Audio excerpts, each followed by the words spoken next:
Hello, hello. I am so grateful you're here and welcome back to Happy Healthy Homes. Every time I sit down to record, I imagine you with me. Maybe you are folding laundry or driving with the kids to school, going for a gentle walk, or just taking time for yourself. Wherever you are, I want you to know that this is a little pocket of peace, a space where we slow down, we talk about the homes we dream of, the lives we are creating, and the love behind even the tiniest decisions we make. Because our homes are not just where we live, they are where we heal, where we grow, and what matters most for us. They are the place we remember who truly we are. They are also the places where we care for our people who matter the most, our families. So take a deep breath and let's start. So today's episode, I'm going to talk about a topic I'm extremely passionate about. 5 easy to care plants that cleans the air in your home. And I wanted to share why these beautiful living things are so much more than decoration. They are helpers. They are healers. They are small green companions that make our homes healthier, calmer, and more joyful. I want to talk a little bit about my journey with indoor plants. My journey with indoor plants, and it's not good. So when I was young, I was around my 20 years old. If you talked about having an indoor plant, I would say, no way I'll have an indoor plant. My mom used to have plants, and at the time I didn't understand how important they were. And she used to make me drag the pots every week so she could clean up under the pots. And that would drive me nuts. I would say that that would make me very upset. And it was a lot of pots, so much work. So I told myself at the time, I'll never have plants. They too much work. As a teenager, summer growing, and I didn't understand the benefits of plants. And I was said, no, no way I'm going to have plants. So fast forward few years, when I came to Australia, in 2016, I started studying in architecture some sustainable subjects. And that's when I discovered biophilia and started doing a lot of studies in biophilia. And that's when I started understanding how important plants were for our health, our environment. But I'll tell you a very honest story. My journey with plants started very bad. If you ask my husband, he will laugh so loud because I killed so many plants in my life. So when we started living together, when I came back to Australia, I was obsessed with succulents. So obsessed. I would go to this plant markets and buy succulents. And I love them. I love them so much that I killed them. So I slow. I used to water them too much. And every time we talk about it, he just laughs so loud how bad I was with my plants. Then there was a time I gave up a little bit. I just thought I cannot handle to have plants at home. And I think a lot of people think like that. Um, and then I started doing some projects and doing more research in indoor air quality, what we're going to talk about a little bit more in a second. And that's when I started being a bit more strategic about which plants I'll have on my house. Not just because they were pretty and I was obsessed with the look of them, but because they were very important helping to clean the air. So nowadays, I have a lot of plants and I am very proud of myself because they still all alive, even after I had a baby and I don't have much time to give them so much love, unfortunately. I feel a bit bad, but they still look good. So I don't water them too much anymore. And that's maybe why they're more forgiving with me. Sometimes I actually forget to water them. They're super dry, and then I come and water them and they forgive me. And of course, I ask them to forgive me. And yeah, they look good. I don't have too many plants, but I do love my plants. In every room, I have at least one plant. Why air quality matters inside our home? So let's talk about the reason I care so much about this topic. So when I first read this few years ago, I couldn't believe. But studies from United States, the EPA protection agent, show that we spend around 90% of our time indoors. And the first time I saw that data, I was like, no way we spend so much time indoors. But then I started thinking about my day. So I wake up, I'm indoors, I'm in my house. I get on my car, I go to work, I'm indoors. I have to force myself most days to take a break during my lunch break and go for a walk. So I'm outdoors, I'm getting some fresh air. Then I go back into the office, I'm indoors. Then I come home on a car. At that time, I used to go to the gym indoors. Then I come home, cook dinner, and go to sleep. So the data is not wrong. If we think about our day, we all probably spent a lot of time indoors. What wasn't the case many years ago, our parents and grandparents. That's when I sat for a moment. I realized, yes, it's true. Most days I have to force myself to go outside. But there was another thing that made me pause. Indoor air quality can be up to 5 times more polluted than outdoor air quality. This is because of all the things we don't usually think about that is in our homes that's releasing toxins all the time. Paint, cleaning products, plastics, furniture, all the synthetic things we have inside our homes, they release a gas that's called volatile organic compound. That's called VOCs. Most of the things we have in our house release that, unless you buy things that are more sustainable or maybe secondhand, and that gas keep being released sometimes for years. And that's where all these researches show that most houses there can be worse than being outside, especially in countries like Australia that's so green and the outdoor air is extremely clean. However, if you live in countries that are polluted, I wouldn't say the same, but that happens as well because most people don't even open their windows anymore. And then I started coming across some studies and started to ask myself, can plants really clean the air? The answer is yes. And I want to tell you why. There was a really famous study that happened on the NASA Clean Air study where they tested different indoor plants in sealed chambers. The scientists wanted to know if those plants could remove harmful chemicals like benzodiazepine, VOCs, and other very complex chemicals that I cannot even pronounce. And what did they find? Many common houseplants were able to absorb and filter those toxins. Even though our homes are not sealed like laboratories, the result gave us a beautiful clue that nature knows how to help us if we let nature help us. There are also other newer studies showing that plants interact with the air through their roots, their soil, and the friend microbiomes around them. The more healthy soil, the more leaves, and the more variety of plants, better the effect inside our house. I know that nowadays, especially after COVID, there are a lot of expensive filters that promise that they do the same. However, a few years ago, when I was working in education and building schools, my team did had to do a deep research trying to understand if those filters really filter the air. Because with these schools, we didn't know like these the students want to be at school, the parents want the students to be at school, and we're trying to find solutions desperate to help the children come back to school.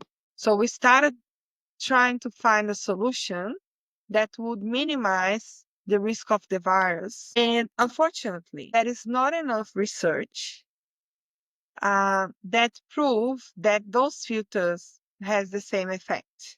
Nowadays, it changed a bit. It's been a few years, but some of those research are done by the companies who manufacture the filters. What we found at the time that the best way to clean the air was to open up the windows and generate cross ventilations. And I'll tell you how hard that is. So some of those buildings on the 70s, they didn't even allow for the windows to be open. And some windows were not open for so many years that they were all like rusted. How do you create cross ventilation?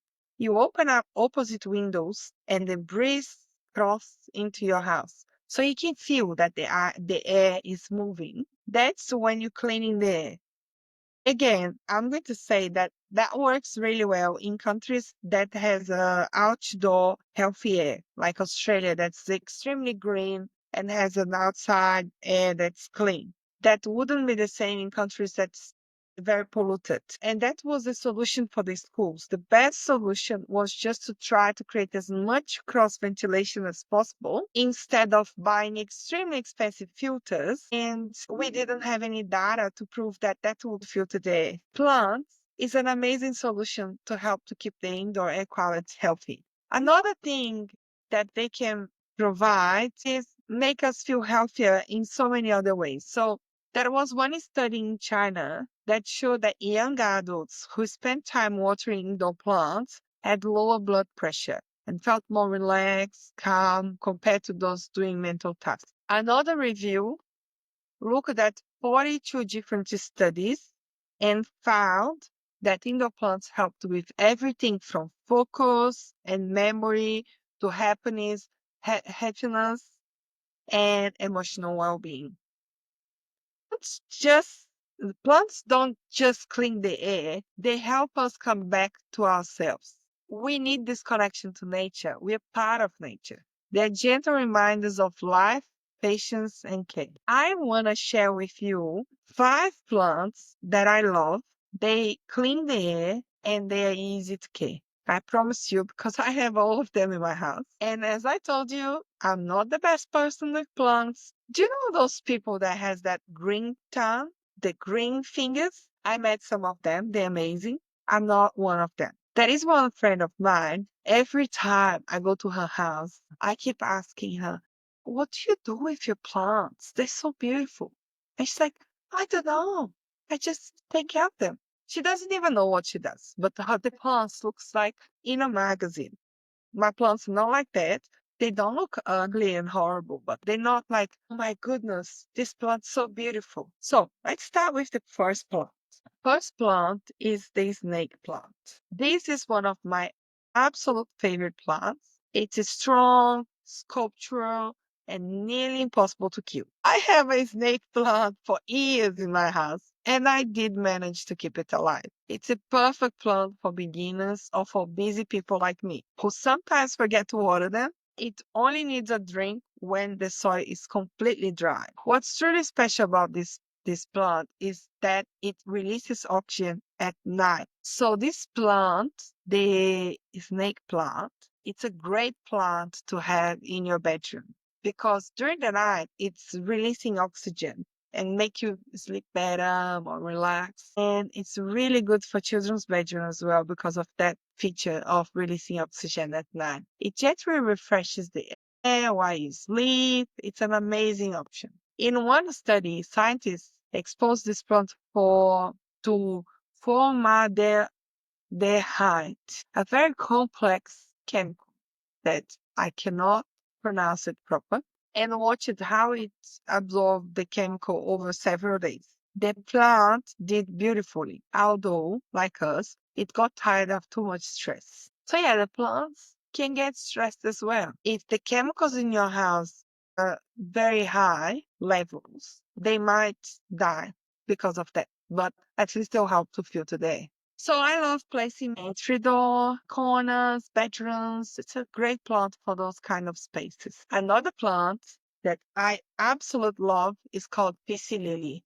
There's something so calm about it, especially when it's flowering. It has these beautiful white flowers and look like sails of prayer. It's a beautiful plant. It does best in moderate light and loves a bit of humidity, which makes it a great choice for the bathroom. So mine is on the bathroom, and she loves it. She used to be a bit more happy. I still trying to work out what happened. She used to be so beautiful for so many years, and now she's a bit sad. But she's on my bathroom. She likes bathrooms. She likes humidity, so it's a great plant for this kind of spaces. The peace lily was on the NASA Clean Air study and showed a beautiful ability to remove some chemicals. I'll put the specific chemicals on the show notes. It helps soften the energy of a room. I love placing mine in the bathroom, as I said. It's next to the bath, it's calming. It's a really good plant to have around.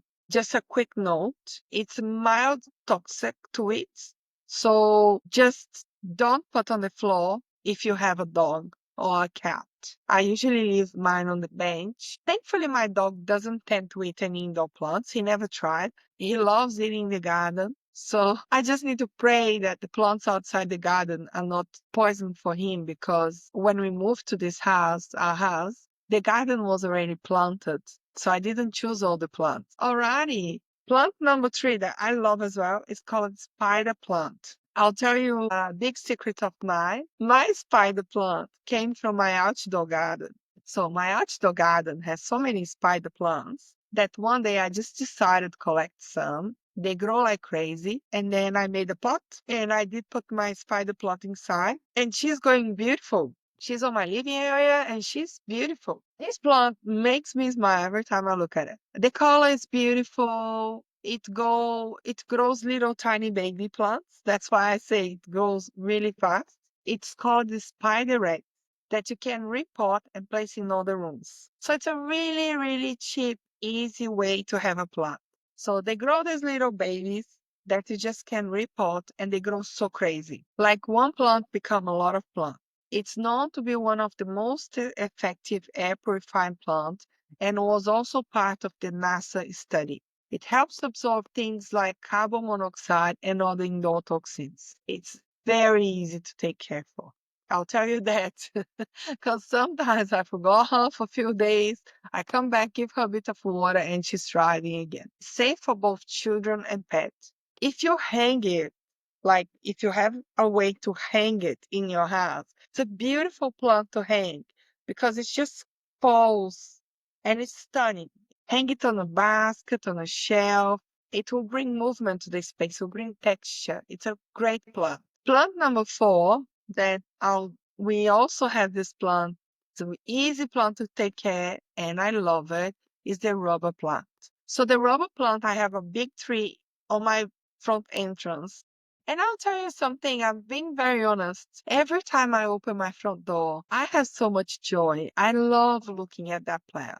It's strong, it's bold, it shines, has dark leaves, and make beautiful visual statement. So yes, it's a great plant to have on your front door, and it's so welcoming. There is not one person that arrived on my house for the first time and doesn't say, wow, this plant's so nice, it's so welcoming. Some varieties have soft color. I did had one with soft color on my front door. Unfortunately, she died. And then I bought the dark green one, and she's going really well. It loves like moderate to bright direct light and doesn't need much watering, just when the soil dries out a little. So yeah, it's my first plant, the one I had, I think she died because I was watering too much. So this one, what I do, I just leave her dry completely. When it's so dry, then I come and give a little bit of water because I'm afraid to kill her. And it's a beautiful plant. While there is not much research specific about this variety, ficus plants in general are known to help with some toxins and other indoor air pollutants. Just be careful with this one. Some varieties can be mild toxic. Again, careful about dogs and children. Ours is in a very tall pot, but again, it's good because my dog never tried to eat it. And the specific one I had, I asked and they said it's not toxic. So when you go to a nursery and you buy the plant, just make sure to ask if you're afraid that your dog will try to eat or something like that. Number 5, our last lucky one. So Boston fern. Oh, this plant is stunning. I like to think of this plant as the queen of softness. The long, delicate fronds bring such a feeling of life into a room. It's often called living humidifier because it just helps to add moisture to the air. I love those kind of plants, especially here where we live. That's air can be very dry. So if you live in an area that there can be really dry, ferns are really good plants to help to humidify the air, which is especially lovely in the colder months when our homes get really dry. Yeah, that's the case here, especially with heaters. I feel like in winter, when we need to turn on the heater, the house gets so dry. Those plants are beautiful. They help a lot to keep the air humid and nice. This plant was also featured in the NASA study and showed strong abilities to remove harmful toxins from the air. It thrives on the bathroom again, loves to be near the kitchen sink or any space with a little bit of humidity. And if you don't want to put in a place that is humidity already, another idea is just to spray a bit of water every so often. They are really good on bathrooms. They can absorb humidity as well. Helps to absorb the humidity of the bathrooms. It's non-toxic. It makes a perfect family plant and easy to take care. One thing I really want to talk about is please don't have plastic plants in your home. Most people would have because of the visual effects. And I know, I get it. There are some studies that show that the visual effect of plastic plants can be the same as a real plant when we see, because they are made so perfect that you can have that feeling, that pleasure of seeing the plant. However, one of the most important things to have indoor plants is because of their ability to filter the air, to make the air better, generate oxygen when you need, and things like that. Plastic plants release toxins. So you do get that visual effect of having a green pot, and some of them are really beautiful. It's really hard. Sometimes you get into cafes and you're like, which one is real, which one is not? Because they're making the plastic plants really nice these days. However, be aware that they do generate toxins into your home. They will release VOCs, they will release all the chemicals, the plastic. And nowadays, they're starting to show that some plastics can release microplastics. I didn't read much about it, but just be aware of those things, especially if you have children. I would never have plastic plants. Their little systems is growing and they absorb toxins much, much, much more than us. So just be mindful about not having plants is better than having plastic plants. I would place the plants where they can thrive. So as I said, some plants will thrive on the bathroom, kitchen, and some plants will thrive in your bedroom. Some plants doesn't need as much light. So it's all about being intentional and conscious about spaces on your house as well. I love having plants everywhere, and I love when someone comes with a plant to me. Last year, I got a beautiful plant from my friend with a nice pot, and she's hanging on my kitchen. Oh, it's a stunning plant. I don't even know the name. I have plants on the office, I have on the bedroom, I have some plants on the kitchen, and I have plants in the living room. I also don't have too much. Use baskets and natural pots. I would always say that. Woven baskets, ceramic pots, and painted. Just have fun. When I bought my bedroom plants, I went to this website and I just got these beautiful handmade ceramic pots. They're so stunning and I love them so much. Every day I look at them, it's like, oh, they're so beautiful. The plants are nice. And yes, just have some fun when choosing it. That's where you can be colorful and have some nice, colorful pots and things like that. Involve your children on the process as well. So explain them why the plants are important. I'm sure when I was young, my mom had no idea. I think my mom just liked the look of the plants. Just tell them everything I'm telling here, that they help to filter the air, they help us feel healthier, and involve them on the process. I'm sure it will be a lot of fun to water the plants with them, to choose the plants with them, to plant the plants with them. If you're bringing something from the garden as well, that would be amazing. We are getting to an end of our episode, and I want to do a quick recap about the plants I suggested. The first plant is a snake plant. It's a great plant. It's a hard plant and release oxygen at night. The second plant is called PC lily. It's very peaceful, full of leaves. There is some really nice white flowers. It's a great plant that we could put on the bathroom as well because it loves the humidity. The third plant is a spider plant. The spider plant's a great plant to filter the air. It's very strong on that regard. It reproduces a lot. If you have a friend that has a spider plant, just ask them a little bit of the babies. You plant and you try it, and then you just reproduce it. And it's a plant very, let's say, forgiven. She likes so many different spaces. I think a spider plant will thrive anywhere in your house. The fourth plant is the rubber plant. It's a more tall tree plant that you can put on the entrance and make that big statement. And the fifth plant is the Boston fir. It loves humidity and it would thrive on a bathroom, close to the sink, on the kitchen. It's a really, really nice plant as well. What I love most about it is how science and soul meet. Because deep in our souls, this connection to nature is really strong. So we can't break it. But then now science is showing us why it's so important. We know that plants help to purify the air. We also know they help lower the blood pressure, lift our mood, help us to concentrate, and have peace inside our own home. But even without all these studies, we can feel it. We can feel it. We need nature. When you walk into a room with a few happy, healthy plants, the energy shifts. The room feels alive, and so do you. You don't need a jungle. As I said, less is more. Few different varieties, but you don't need to overdo it. Do you know what's really interesting about plants? They just remind us to breathe, slow down, and simply care for something that's green and it's growing. And from there, you're already building a healing home. Thank you for being with me. I do detail a lot about plants in my book that I just released on Amazon. That's a guide to creating healing spaces for children. On the book, I explain a bit more about and more plants. So I'll leave a link on the show notes if you wanted to have a look at my book. Thank you so much. Have a great week. Thank you. Bye.